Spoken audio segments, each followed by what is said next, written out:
Today is Friday, March 12. I'm Pastor Michael, and this is Wilderness Wanderings.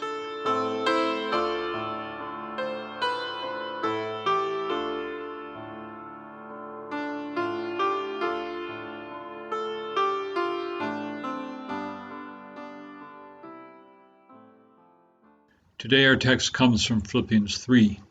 He will transform our lowly bodies so that they will be like his glorious body. Verse 21.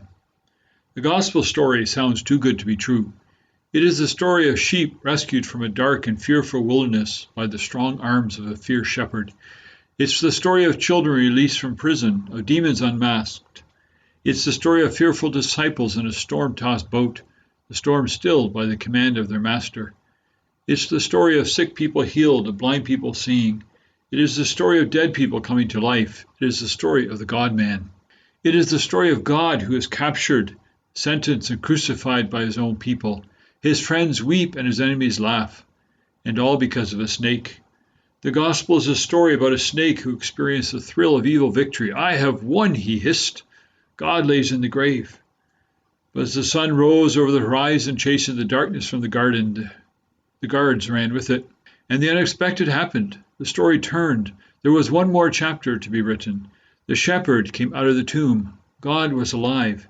Heaven and earth shouted for joy, the angels danced, and the Father smiled as the Son went off to find his friends. And the snake? He lay in the dust, his head crushed, still quivering as life left him. It is a story that we are part of. That Sunday morning many years ago is our story. The resurrection is part of our Christian faith, the cornerstone of our faith. As we read the resurrection story, our hearts are stabbed with joy. We dance with the angels as good triumphs over evil. We are glad. Our faith is not in vain. Christ arose. But this life and this present world are still subject to sin. We seldom think of sin as vanity, but it is. Life is vanity when it has no meaning. If we cannot answer the meaning of life, why live? Why do anything at all?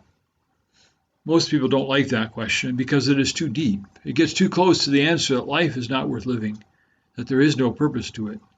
This is the haunting refrain of the book of Ecclesiastes. Vanity means emptiness, fluff, a fistful of wind, a pocketful of nothing. It means to pay the mortgage for all your working days and then to die. It means working hard and running fast and getting nowhere. Vanity is a political speech that means exactly nothing. Vanity is the hope that tomorrow will be different, that there is gold at the end of the rainbow.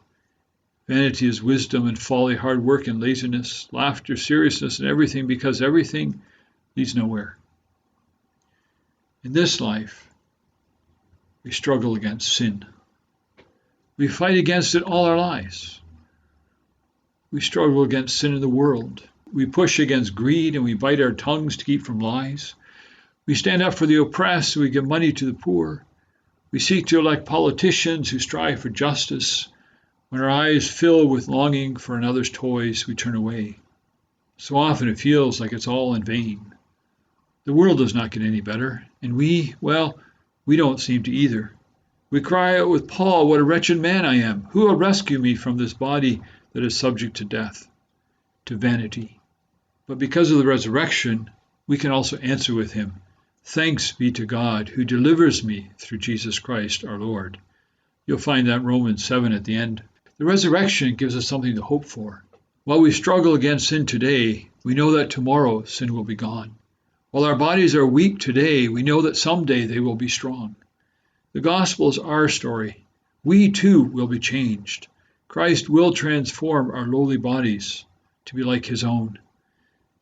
Our bodies will no longer be subject to disease or age or sin or vanity. Christ will transform our characters to be like his too.